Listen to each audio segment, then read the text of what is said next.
మెడ చుట్టూరా, మోకాళ్ళ పైన, అలానే మోచేతుల పైన నలుపు వచ్చేసిందా? అలాంటప్పుడు అసలు ఎందుకు, ఏ కారణాలతోటి వచ్చేసింది? అలానే మనకి ముఖం పైన కూడా నలుపు పెరుగుతుందా? దీన్నే మనం అకాంతోసిస్ నైగ్రికెన్స్ కానీ, ఫేస్ పైన వచ్చినప్పుడు మెచ్యురేషనల్ హైపర్ పిగ్మెంటేషన్ అని అంటామన్నమాట. సో ఈ విధంగా ఉన్న ప్రాబ్లమ్స్ని మనం ఏ విధంగా ట్రీట్మెంట్ అనేది చేయవచ్చు? అసలు ఏంటి కారణాలు ఏంటి? అసలు డయాబెటీస్కి దీనికి సంబంధం ఉందా? బీపీ దీనికి సంబంధం ఉందా?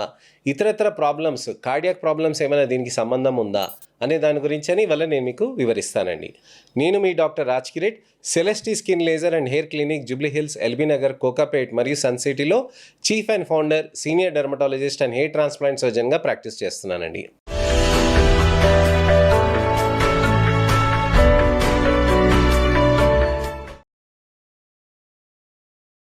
మెడ చుట్టూన నలుపు వచ్చేసినప్పుడు మనం చాలా నెగ్లెక్ట్ చేస్తాం. ఎస్పెషల్లీ మగవాళ్ళు ఏంటనంటే ఇక్కడ కాలర్ వేసేసుకున్నందుకు ఆ మెడ చుట్టూన నలుపుని ఎక్కువగా పట్టించుకోరు. కానీ ఆడవాళ్ళకి ఏంటంటే ఇక్కడ గొలుసులు ఉన్నప్పుడు ఆ గొలుసుతోటి రాపిడితోటి వచ్చేస్తుందని చాలామంది ఆలోచిస్తూ ఉంటారు. కానీ అసలైనది ప్రాబ్లం ఏంటంటే లోపల మన శరీరంలో జరుగుతున్న మార్పులకి సంకేతమే మెడ చుట్టూరా, చంకలో, అలానే గజ్జల్లో నలుపు ఉండటం. ఇవి కాస్మెటిక్ ప్రాబ్లమ్స్గా చాలామంది పరిగణిస్తూ ఉంటారు. కానీ మెడికల్ రిలేటెడ్ ప్రాబ్లంగా మనం గుర్తించాలి దీన్ని. మనం గమనించాల్సింది ఒకటండి, ఇక్కడ చర్మంలో మనకి మామూలుగా నలుపు మొత్తం మెడంతా ఉందనుకోండి, అక్కడ మనకి పిగ్మెంటేషన్ ఉన్నట్టుగా. కానీ కేవలం చర్మం అనేది మనకి స్కిన్ ఫోల్డ్లో ఉందనుకోండి, ఈ భాగం నుంచి ఈ భాగం వరకు, వెనక భాగం వరకు, ఇక్కడ ముంగట ఎక్కువ ప్రాబ్లం లేకుండా, అదే నలుపు మనకి థిక్ స్కిన్, మందం పెరిగిపోయి వెల్వెటీ స్కిన్ అంటాం కదా, అలా గడ్డి పైన మనకి చిన్నగా గడ్డిని మొత్తం కోసేస్తాం కదా, అక్కడ పైన చిన్నగా రఫ్గా తగులుతూ ఉంటుంది చూడండి, ఆ విధంగా ఇక్కడ ఈ భాగంలో ఇక్కడంతా వచ్చేసింది అనుకోండి, దాన్ని acanthosis nigricans, pseudo acanthosis nigricans అని అంటారనమాట. ఈ వెల్వెటీ పిగ్మెంటేషన్ ఉన్న కండిషన్ మెడికల్ రిలేటెడ్. ఎలా మెడికల్ రిలేటెడ్? ఫస్ట్ రీజన్ వచ్చి జెనెటిక్ రీజన్ అండి. సెకండ్ రీజన్ వచ్చేసి మనకి శరీరంలో జరుగుతున్న ఇన్సులిన్ రెసిస్టెన్స్కి ఇది ఒక సంకేతం. అంటే ఇన్సులిన్ రెసిస్టెన్స్ అంటే ఏంటి? ఇన్సులిన్ రెసిస్టెన్స్ అంటే మనకి ఎప్పుడు కూడా కణం అనేది ఉంటుంది కదండి, మన శరీరంలో ఎన్నో వందల కోట్ల, లక్షల కోట్ల కణాలు ఉంటాయి అన్నమాట. ఈ 1,00,000 కోట్ల కణాలకి ఎప్పుడైనా కానీ మనం అన్నం తిన్నా కానీ, ఏదైనా అరిగించుకున్నా కానీ, మనం అది అరిగించుకున్న దాంట్లోంచి కార్బోహైడ్రేట్స్ నుంచి గ్లూకోజ్ వస్తుంది. ఈ గ్లూకోజ్ అనేది వచ్చి మనకి ఏమవుతుంది అంటే కణాల లోపలికి వెళ్ళి అక్కడ మనకి దానికి కణంకి ఎనర్జీ ఇస్తుంది. సో 1,00,000 కోట్లాది మనకి కణాలు ఉన్నాయి కదా, అన్నిటికీ ఇలా వెళ్తుందనమాట. అయితే గ్లూకోజ్ అనేది కణం లోపలికి వెళ్ళడానికని ఏది కావాలి? అది డైరెక్ట్గా అలా వెళ్ళిపోతుందా? కాదు. ఇన్సులిన్ అనే హార్మోన్ ఉంటుంది. ఈ ఇన్సులిన్ అనే హార్మోన్ అనేది గ్లూకోజ్ని యాంటీపెట్టుకొని లోపలికి వెళ్తుంది అనమాట. సో ఇన్సులిన్ అనేది ఉంటేనే ఆ గ్లూకోజ్ అనేది శరీరం లోపల కణాల లోపలికి వెళ్తుంది అనమాట. లేకపోతే ఏమవుతుంది? ఆ గ్లూకోజ్ అనేది రక్తంలో అలా తిరుగుతూనే ఉంటుందన్నమాట. సో ఈ ఇన్సులిన్ రెసిస్టెన్స్ అంటే ఏంటి? మనము ఎక్కువ వ్యాయామం చేయకుండా ఉండటం, సెడెంటరీ లైఫ్ స్టైల్ ఉండటం, అలానే మనకి ఎక్కువగా ఇష్టం ఉన్నట్టుగా ఈటింగ్ హ్యాబిట్స్ ఉండటం, ఏది పడితే అది తినేయటం, అలానే స్మోకింగ్, ఆల్కహాల్ ఉంటే గనక ఈ ఇన్సులిన్ రెసిస్టెన్స్ అని రాను ఇంకా ఎక్కువ పెరిగిపోతూ ఉంటుంది.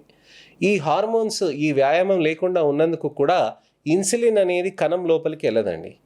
ఆ ఇన్సులిన్ లోపలికి వెళ్ళకుండా అక్కడ రిసెప్టార్స్ అనేటివి ఆపేస్తాయి. ఏమంటాయి?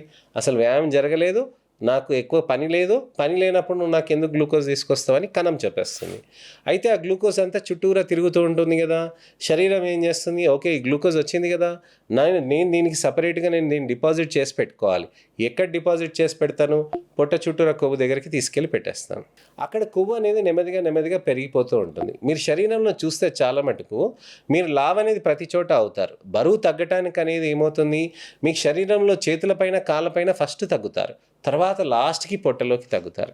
ఎందుకనంటే అది లాస్ట్ రిజర్వాయర్ ఫర్ గ్లూకోజ్ అనమాట. అక్కడ అంతా ఫ్యాట్ని జమ చేసి పెట్టేస్తుంది అనమాట. సో అన్ని చోట్ల మీకు ఫ్యాట్ అంతా కరిగిపోయినాకనే పొట్ట చుట్టూరకు ఫ్యాట్ కూడా కరుగుతుంది అనమాట. సో ఈ ఫ్యాట్ డిపాజిషన్ అనేది గ్లూకోజ్ ఈ విధంగా వచ్చిందండి.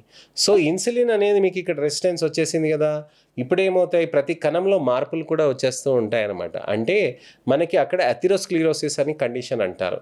అక్కడ కూడా మనకి అంత ఫ్యాట్ డిపాజిషన్ అనేది ప్రతి రక్తనాళాల్లో కూడా వెళ్ళిపోతూ ఉంటుంది.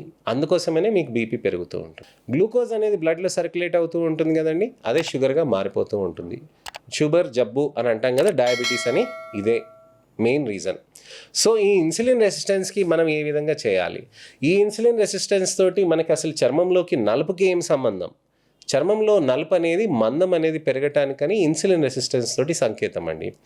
సో జెనెటిక్ పరంగా ఉండి లావుగా ఉంటే కనుక అప్పుడు మనకి వచ్చే ఛాన్సెస్ ఉంటాయి. జెనెటిక్ పరంగా ఉండి మీకు కొద్ది కణాలు కూడా మనకి ఎక్కువ హార్మోన్స్ ఇవి ప్రొడక్షన్ చేసాయనుకోండి, దాంతో కూడా ఈ ప్రాబ్లమ్స్ అనేటివి వస్తాయన్నమాట.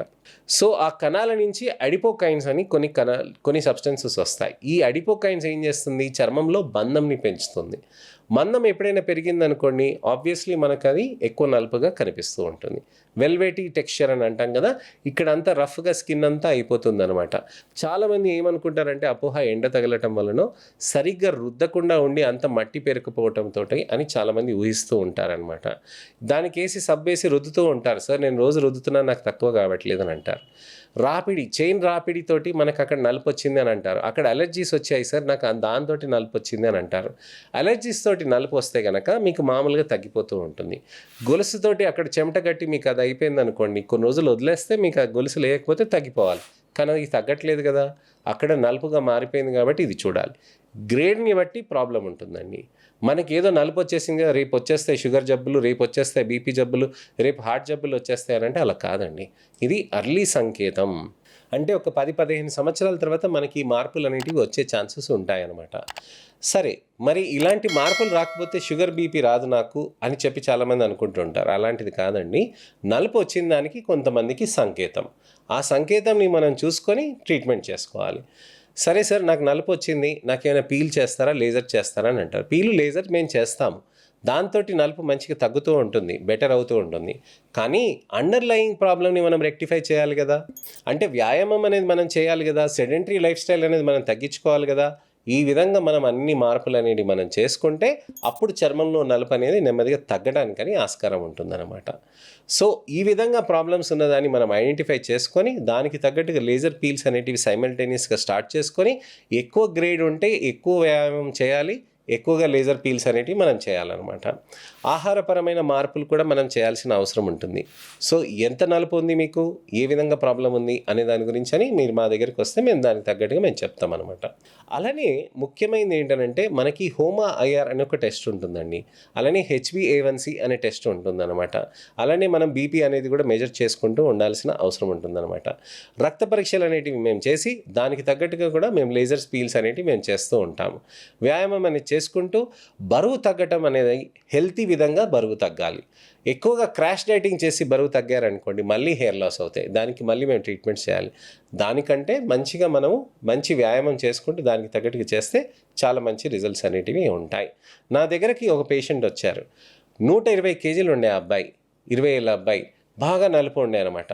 ఇమీడియట్గా తను వెయిట్ లాస్ డైట్కి మంచిగా మారి మంచి డైట్ తోటి, హెల్తీ డైట్ తోటి చేసుకుంటూ ఎక్సర్సైజ్ జిమ్లో జాయిన్ అయిపోయి మంచిగా వెయిట్ అనేది తగ్గించుకుంటూ వచ్చాడు.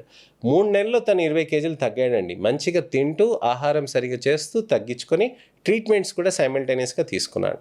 చర్మంలో అక్కడ నలుపు అనేది కూడా చాలా మటుకు తగ్గింది. ఇప్పటికీ మెయింటైన్ చేసుకుంటున్నారనమాట. సో ట్రీట్మెంట్ అనేది మనం ఎప్పుడూ ట్రీట్మెంట్ కంటిన్యూస్గా చేసుకుంటూ పోతూ ఉంటే చాలా బెటర్గా ఉంటుందన్నమాట. సో ఈ విధమైన మార్పులు మనం చేసుకొని మంచిగా రిజల్ట్స్ అనేటివి మనం తెచ్చుకోవటానికని మనం ప్రయత్నం చేయొచ్చండి. సో ఇంకేమైనా సందేహాలు కానీ, అపోహలు కానీ, ప్రశ్నలు ఉంటే కనుక కామెంట్ సెక్షన్లో పెడితే దానికి తగ్గట్టుగా నేను మీకు వీడియో రిప్లై కానీ, టెక్స్ట్ రిప్లై కానీ చేస్తాను. నెక్స్ట్ ఇన్ఫర్మేషనల్ అవేర్నెస్ వీడియోతోటి మళ్ళీ నేను మీ ముందుకు రావాలనంటే నా ఛానల్ని సబ్స్క్రైబ్ చేసుకొని నోటిఫికేషన్ బటన్ నొక్కండి. ఈ వీడియోని దయచేసి లైక్ చేయండి, షేర్ చేయండి. ఎవరికైనా చర్మంలో నలుపు ఉంది అక్కడ మెడ చుట్టూరా అంటే ఖచ్చితంగా వాళ్ళకి షేర్ చేసి ఫస్ట్ నుంచి లాస్ట్ దాకా చూసి మంచి ట్రీట్మెంట్ ఆప్షన్స్ ఉంటాయి, చక్కగా ట్రీట్మెంట్స్ అనేటివి తీసుకోవచ్చు అనే దాని గురించి అని వివరించండి. నెక్స్ట్ వీడియోలో మళ్ళీ కలుస్తాను.